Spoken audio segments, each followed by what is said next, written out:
I'm about to tell you exactly what pushed me over the edge, what made me so consumed by anger that people whipped out their phones, recording every second of my wife's meltdown like it was some kind of reality show. I heard the sound of camera shutters, the chime of notifications as people shared the footage, turning the wreckage of my marriage into entertainment for strangers. That's how it began, so gradually that I almost missed it. You know how these things happen. Little changes here and there, nothing that demands your attention right away. But looking back, I can see it all so clearly now. My wife of 6 years, Emily, started behaving differently. She started leaving the house earlier than usual and coming home much later. Always some excuse, urgent meetings, last-minute deadlines. I'd sit there, waiting for her to walk through the door, only for her to breeze right past me like I was invisible. Her phone, though, that had her full attention. I'd watch her face light up as she stared at the screen, while I sat across from her, feeling like I was fading into the background of my own marriage. The laughter that once filled our home? Gone. In its place, a cold silence stretched between us, heavy and suffocating. Then, one night, curiosity got the best of me. I'm not proud of it, but her phone was just sitting there on the kitchen counter, unattended. I was wiping down the table when a message popped up. Something simple, "Can't wait to see you." My stomach dropped. I wasn't supposed to see it, but I did. And the way her face lit up when she read that message? God, I hadn't seen her smile like that in years. Certainly not around me. That was the moment the doubt took root. At first, I tried to rationalize it. Maybe it was just a friend. Maybe I was reading too much into things. But the feeling wouldn't go away. It gnawed at me, a slow, relentless poison. Day after day, I found myself watching her more closely, searching for signs that I wasn't just losing my mind. And they were there clear as day. She changed her phone password. Not a huge deal on its own, but why the sudden need for secrecy? We used to share everything, random memes, funny stories from our day, inside jokes. Now, there was a wall between us. The warmth we once had? It was like it had never existed. Every attempt I made to bridge the gap was met with a cold shoulder. I'm tired. I'm not in the mood. The excuses were endless. And at first, I believed them. Stress, exhaustion, personal things she didn't want to talk about. But over time, those justifications lost their weight.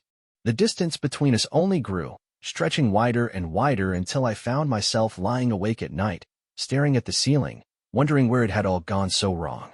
Then came the whispers. You know how mutual friends are, they don't mean harm, but once you hear something like, "Oh, I saw Emily having lunch with that guy from her office," you can't unhear it. It lingers. And when the same name keeps coming up over and over again, it stops feeling like a coincidence. I wanted to dismiss it. I didn't want to become that paranoid husband, reading into every little thing. But no matter how much I tried to push it away, it stuck. That's when I decided to confide in someone. My next-door neighbor, Rachel, had been through a rough divorce a couple of years back.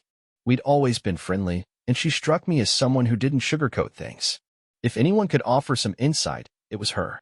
One afternoon, as we sat on my porch drinking coffee, I brought it up, not directly, but enough to hint at the problem. I told her Emily had been acting distant, that something felt off. Rachel listened without interrupting, her expression unreadable. And then she asked me a question that hit like a punch to the gut. Do you trust her? I didn't answer right away. I just sat there, silent, because for the first time, I realized I didn't know anymore. I wanted to, but the doubt had already taken root, and it was growing fast. Rachel, sharp as ever, didn't let me off the hook.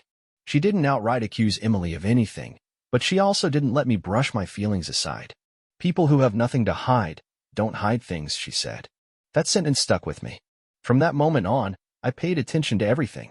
Every late-night return home, every time she tilted her phone away from me, every conversation that ended abruptly when I walked into the room. And the more I watched, the more I felt myself pulling away, bracing for the worst. I started questioning every little interaction. During those weeks, Rachel became my sounding board. She was the only person I could talk to without feeling like I was losing my mind. She never told me I was overreacting. She never made me feel stupid. She just listened. Then, one night, after a few too many beers, I laid it all out for her. The message. The rumors. The growing distance. The fact that my marriage was slipping through my fingers, and I had no idea how to stop it. I knew I should have just asked Emily directly. But I didn't. Rachel didn't mock me for it, though. She didn't roll her eyes or tell me I was being ridiculous. Instead, she leaned in, her voice low and steady. Jonathan, you need to know for sure. Don't let this eat you alive. But be careful. After that conversation with Rachel, things escalated fast. I hadn't planned on diving so deep into suspicion. But once doubt sinks its claws into you, it doesn't let go. I needed answers. I couldn't just sit there, drowning in uncertainty. But Rachel? She made it all feel normal, like keeping tabs on my own wife was just the reasonable thing to do. I should have felt guilty. Maybe I would have, if I wasn't so desperate. But when you're in the thick of it, guilt gets shoved aside for the sake of survival. We started small. I didn't want to come off like some unhinged, jealous husband right out of the gate. Whenever Emily left it unattended, I'd casually pick it up and check. Nothing major at first, just scrolling through her messages, skimming her social media, searching for anything that felt off. People forget how much their phones reveal about their lives. But Emily? She was careful. More careful than I ever realized. Her messages were spotless. Too clean. Nothing even remotely suspicious. Either she was using some encrypted app, or she was deleting messages as fast as she was sending them. And that frustrated me even more. Was I more upset that she was hiding something? Or that I couldn't prove it? That's when Rachel suggested we step things up. You can't just sit around, waiting for her to slip up, she told me one night as we sat on my porch, the moon casting long shadows across the yard. You need to start tracking her movements. Be smart about it. At first, I thought she was joking. What was I supposed to do, follow my own wife like some private investigator? But Rachel wasn't laughing. We'll do it together, she said, her voice dropping to almost a whisper. You're not in this alone. And just like that, it began. Rachel and I set up a system. When I was at work, she kept an eye on Emily. When I had the time, I'd ask around, casually checking if anyone knew where she was or what she'd been up to. Turns out, it wasn't as hard as I expected. Emily's schedule was predictable, except for those unexplained lunch breaks and the nights she stayed late at the office. Rachel and I fell into a rhythm. We became partners in this strange, secret mission, piecing together the truth one clue at a time. We'd meet afterward, comparing notes, discussing every little thing we'd noticed. But over time, our conversation started shifting. We weren't just talking about Emily anymore. I don't know when it happened, but at some point, I started looking forward to seeing Rachel. And not because of the investigation. She wasn't just helping me uncover Emily's betrayal, she was filling a void I hadn't even realized was there.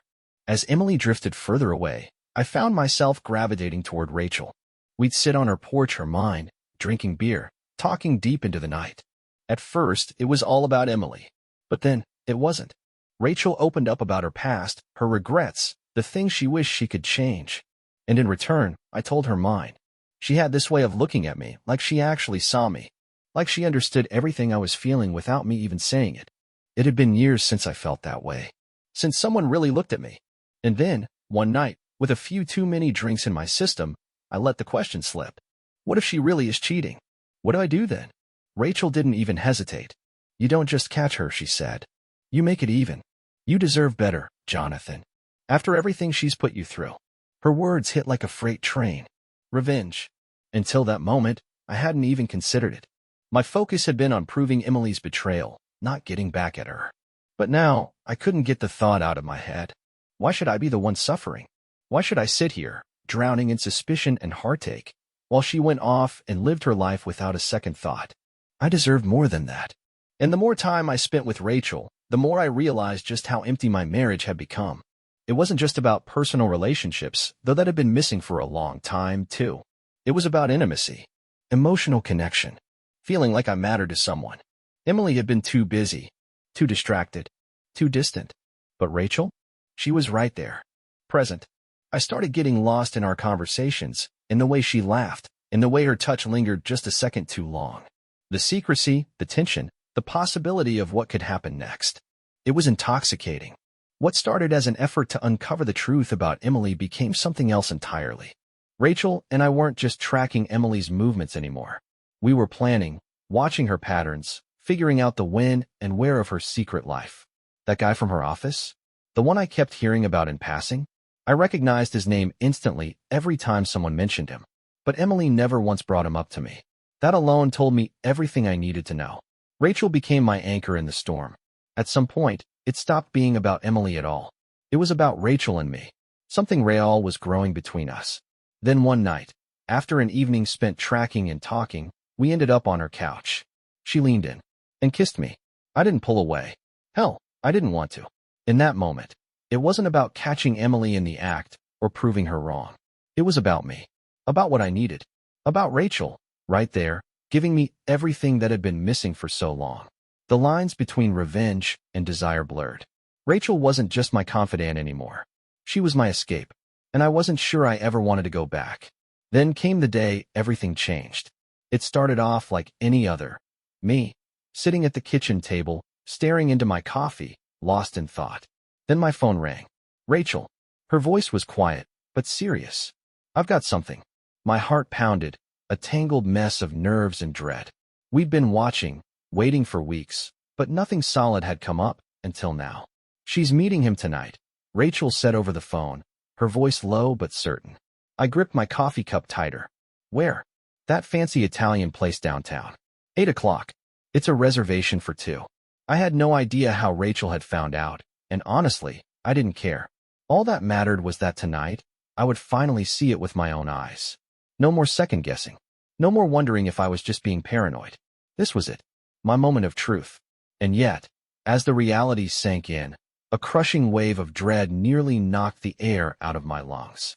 Could I handle it? Seeing Emily with him? Watching her laugh? Watching her touch him? Knowing I no longer existed in her world? The thought twisted in my gut, coiling tight with every passing hour. Waiting for the truth was almost worse than the betrayal itself. Rachel, steady as ever, came over in the afternoon. We sat in my living room, going over the plan. She had a way of keeping me grounded, keeping me from unraveling. We'll go together, she said, her voice calm and sure. We'll sit a few tables away. You don't have to confront her if you're not ready. Just watch, that's all. I nodded, trying to swallow the storm inside me. Rachel guided me through every step. Where we'd sit, how we'd act. Don't stare at her too much, she warned, her hand briefly resting on my arm, steadying me. Let her settle in first. We don't want her catching on too soon. She was right. This was my chance. I couldn't let it slip away. By the time we left, I barely felt human. The drive to the restaurant was a blur. This place, it used to be our place. The kind of spot we'd go to for anniversaries, special nights, celebrations. Dim lighting, soft music, flickering candlelight. Every detail screamed romance. But tonight, it felt like a cruel joke. Rachel had arranged for us to sit at a table with the perfect view. We weren't too close, but not too far either. Close enough for me to witness everything. We settled in, and she ordered wine. I could barely think about drinking, let alone eating. My fingers drummed against the table, restless, waiting. Breathe, Rachel said, sliding a glass toward me. We're just here to observe. You can do this. And then the door opened. I didn't know what I had expected, but the moment I saw Emily with him, it hit like a gut punch. She walked in, looking radiant, effortless, glowing in a way I hadn't seen in years. And she wasn't alone. Camden. I finally saw him in the flesh. He wasn't anything special, just some guy in a tailored suit. But the way he looked at my wife, that was what did it. They laughed as the hostess led them to their table, oblivious to the fact that I was right there, watching. I froze. They got comfortable quickly. Camden leaned in, whispering something, and Emily smiled, a real smile. A smile that used to belong to me. I couldn't look away. This wasn't just some meaningless fling. It was more than that. She was at ease with him. Happy. Like she was in another world. One where I no longer had a place. It was like watching a stranger. I felt my chest tighten, a slow, crushing pressure, like my ribs were caving in. A part of me wanted to get up, to storm out before the sight of them together completely broke me. But under the table, Rachel's hand found mine. A firm squeeze. A quiet reminder. Don't break, she whispered. See it through. So I stayed. I sat there, silent, watching Emily rest her hand on Camden's, watching him lean in to press a kiss to her cheek. Watching them exist in a perfect little world, like I had never been part of her life at all. My blood boiled. Every instinct screamed at me to do something. Flip the table, call her out, let the whole damn restaurant know exactly what kind of woman she was. But I didn't. I sat there, rage simmering beneath my skin, letting every moment carve itself into my memory. Rachel didn't say much. She didn't need to. Her presence alone kept me from snapping, from losing control. Every now and then, she'd lean in, her voice a soft murmur, grounding me. Then, in the middle of their dinner, she whispered something unexpected. If you really want to get to her, maybe it's time we make our move. I turned to her, confused, but Rachel just smiled. A slow, knowing smile. You want her to know that you know, right? Let's give her something to think about. Before I could respond, before I could even process what she meant, Rachel leaned in, right there, in the middle of the restaurant, and kissed me. Not a quick peck. Not some meaningless gesture. It was slow, deliberate, intentional. When she pulled back, her gaze flicked to Emily's table. And sure enough, Emily was staring. Frozen. The laughter was gone. The light in her eyes, extinguished. For the first time in months, I saw something real in her expression. A flicker of shock. A crack in her perfect little fantasy. And in that moment, I felt something unexpected. Satisfaction. She had been playing this game for months. But now it was my turn. If she wanted to play dirty, fine. I'd show her just how dirty I could play. She didn't confront us right away. No. She tried to hold it together, sitting stiffly in her chair, pretending like she hadn't just watched her husband kiss another woman. But I could see it. The fire in her eyes. The way her gaze kept darting toward us. Her posture rigid. Her fingers tightening around her fork like she was barely keeping herself from snapping. Rachel noticed, too. She leaned in closer, her lips curling into a smirk as she whispered something meant only for me, laughing softly, as if we were having the time of our lives. It was all part of her plan. Push Emily over the edge. And it worked. Halfway through their meal, Emily couldn't take it anymore. The screech of her chair echoed through the restaurant as she shoved it back and marched straight toward our table, her heels clicking hard against the floor. "What the hell do you think you're doing?" she hissed, her voice sharp enough to cut through the hushed murmurs around us. I looked up at her, keeping my expression smooth, indifferent. Shrugging, I reached for my drink. "Having dinner. What's it look like?" Her eyes blazed. "Don't play games with me, Jonathan." But for once, the games weren't mine to play.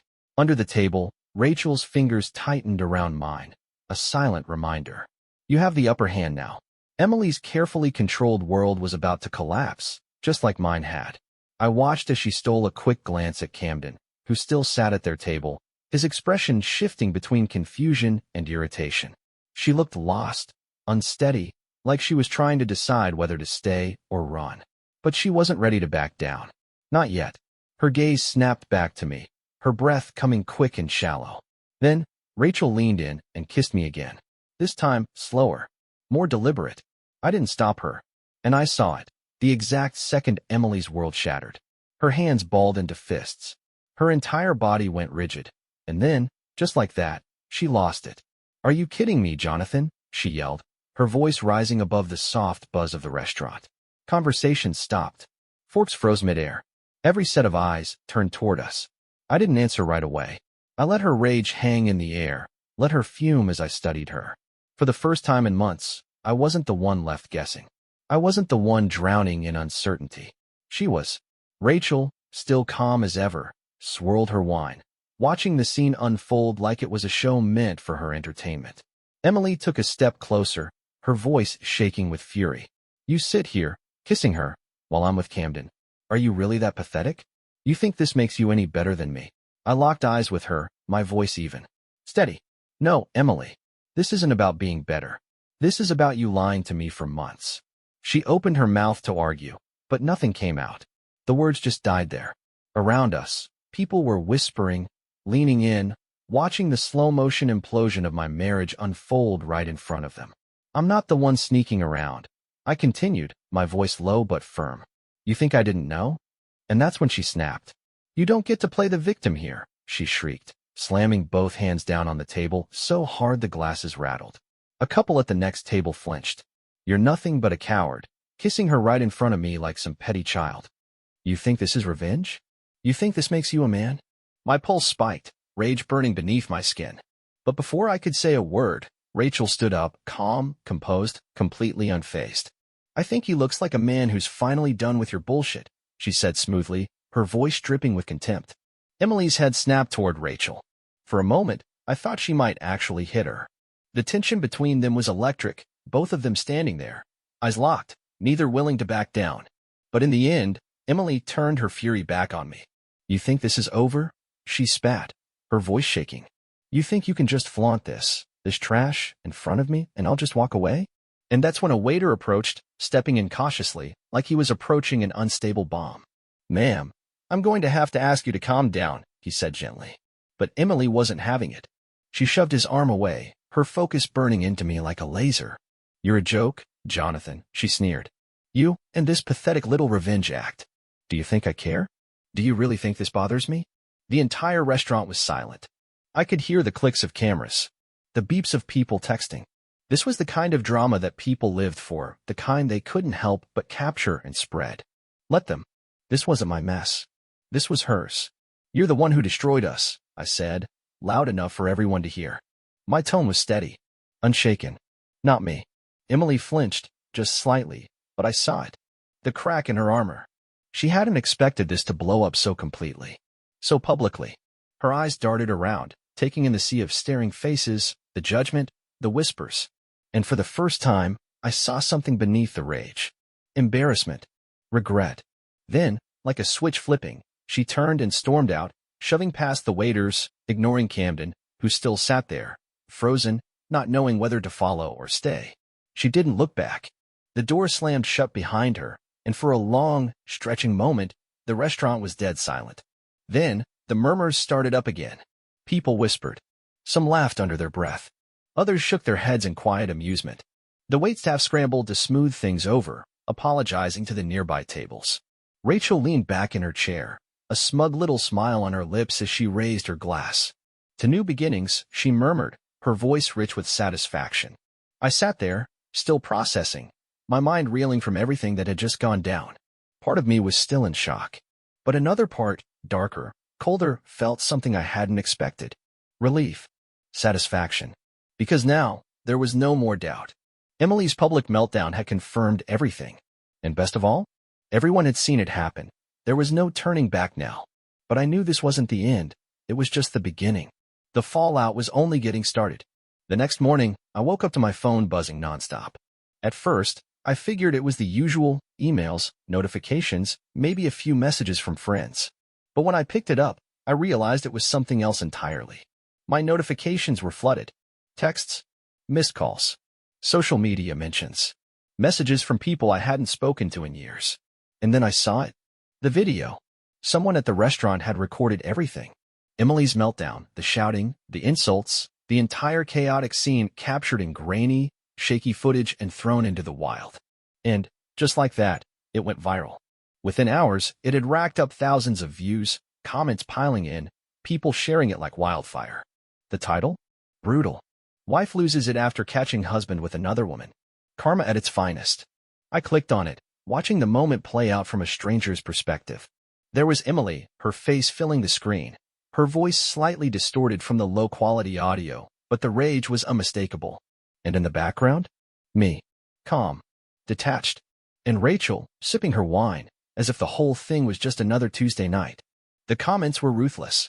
This chick got exactly what she deserved. Imagine being this unhinged in public. Whoever that guy is, he handled it like a pro. I scrolled through, taking it all in. A strange mix of emotions churned inside me. A flicker of guilt, because I knew Emily's life was about to implode on a very public stage. But beneath that, a deeper, undeniable sense of satisfaction. She had built her reputation so carefully, so meticulously, only for it to come crumbling down in a matter of minutes. Now, people were picking her apart, mocking her, dragging her through the mud. By the end of the day, the video had amassed tens of thousands of views, and the world was watching her unravel in real time. The strangest thing? I didn't feel sorry for her. Not even a little. Emily had lied. She had betrayed me. And now, the price was being paid. For the first time in forever, I felt free. No more questions. No more second-guessing. She had destroyed what we had, and now? Now the world knew it too. After that night at the restaurant, everything changed. No more sneaking around. No more hiding. Rachel and I made it official. Within days, she was spending more nights at my place than her own. But it wasn't just about revenge anymore. It was real. With her, I had something I hadn't felt in years. Laughter. Deep conversations. A sense of ease I hadn't realized I'd been missing. Meanwhile, Emily was dealing with the wreckage. The video spread like wildfire. It reached people she knew, her colleagues, her boss. And suddenly, the whispers started. At work, her reputation was in shambles. Mutual friends told me people were talking, questioning her professionalism. The joke started. The side eyes. The unspoken "so, is it true?" She had spent years crafting this perfect image. Now, it was in ruins. And Camden? The moment things got too messy, he disappeared. No surprise there. The video went viral, and suddenly, he was nowhere to be found. He wanted nothing to do with the fallout. So, like the coward he was, he ghosted her. Left her to deal with the aftermath on her own. That's when the messages started. At first, just a few. Simple. Vague. "Can we talk? I miss you." I ignored them. Then, the apologies came. The confessions. She admitted she'd made a mistake. That she wanted to make things right. That we could fix this. But it was too little. Way too late. Then one day, she showed up. I opened the door, and there she was. Her eyes were red. Her face pale. She looked like she hadn't slept in days. The confidence, the polish, the Emily I had once known, it was gone. "Jonathan, please," she whispered, her voice shaky. "Can we talk? I messed up, I know I did. But we can fix this." I stood there, just looking at her. There was no anger left in me. No rage. Just finality. "There's nothing left to fix," I said, my voice cold. Detached. I meant it. She swallowed, her gaze flickering past me, looking into the house. And that's when she saw her. Rachel. She stepped into view, standing beside me, her arms sliding around my waist effortlessly, like she had always belonged there. Emily's expression shifted. The sadness vanished. Instead, her face hardened. The tears stopped. She knew. This was over. Without another word, she turned and walked away. After that day, she stopped trying to reach me. No more texts, no more calls. Just silence. She was on her own now. From what I heard, things weren't going well for her. Her job was on thin ice. Her once loyal friends were keeping their distance. And Camden, the man she had risked everything for, had completely vanished. The life she'd built, the image she'd worked so hard to protect, was collapsing piece by piece. Not because of me. Not because of some twisted revenge plot. But because of her own choices. Meanwhile, my life kept moving forward. Rachel wasn't just someone who had helped me get back at Emily. She was someone who had helped me heal. Someone I truly cared about. What started as an alliance, forged in pain and anger, became something real. Something easy. Natural. And for the first time in years, I felt like I had something to look forward to. Emily. She became nothing more than a memory. A chapter of my past that I had finally closed for good. It's funny, isn't it? If you had asked me a year ago where I thought I'd be, I never would have predicted this. Yet here I am, sitting beside Rachel, reflecting on everything that led me here. The choices I made. The man I became along the way. I never set out for revenge. At the start, I just wanted the truth. I needed to understand what had happened to my marriage, to the woman I thought I knew. But once Rachel and I started digging, once the reality of it all hit me, it became about more than just answers. It became about taking back control. For so long, I had felt powerless, trapped in a marriage where I was nothing more than an afterthought. But exposing Emily? Watching her life unravel the way she had unraveled mine. It felt right. For a while. But looking back now, I wonder, was it worth it? Was the anger, the public humiliation, the bitterness worth it? If we had just been honest from the beginning, could we have avoided all of it? Would the betrayal have hurt less if we had faced it head on? Maybe. Maybe not. Life doesn't work like that. We made our choices, and we're both living with the consequences. Sometimes, I think about Emily. Not in a way that makes me miss her. Not in a way that makes me want to go back. But in a way that makes me wonder. Did she learn anything from all of this? Last I heard, she was still trying to rebuild, scrambling to piece together what was left of her career, her friendships, her reputation. Part of me feels a flicker of pity. Not because she didn't deserve what happened, but because I know what it feels like to lose everything you thought was secure.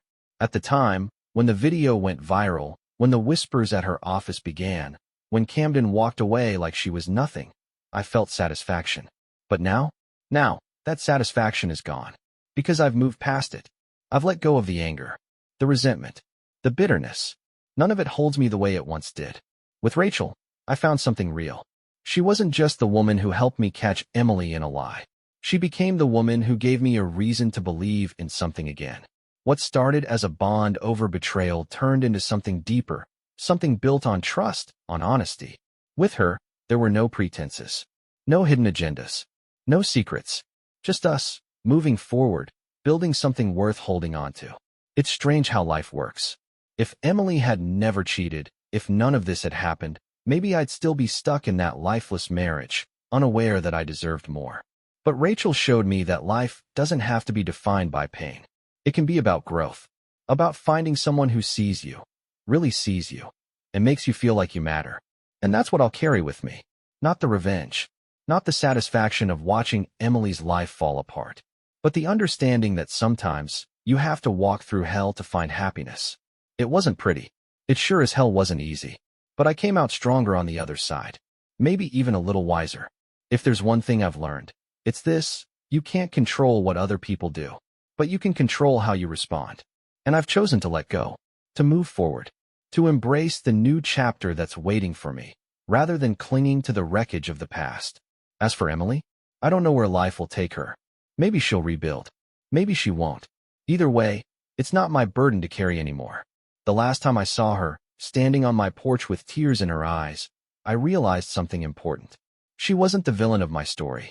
She was just another flawed person who made bad choices, just like we all do. The difference? I learned from mine. I moved on. And she's still living in the wreckage of hers. So here I am, sitting in my house, our house, with Rachel beside me. The woman who guided me through my darkest moments is now the light I didn't realize I needed. Together, we've built something strong, something real. And for the first time in a long time, I feel at peace. I'm just looking forward. If you enjoyed the story, please like and subscribe to the channel.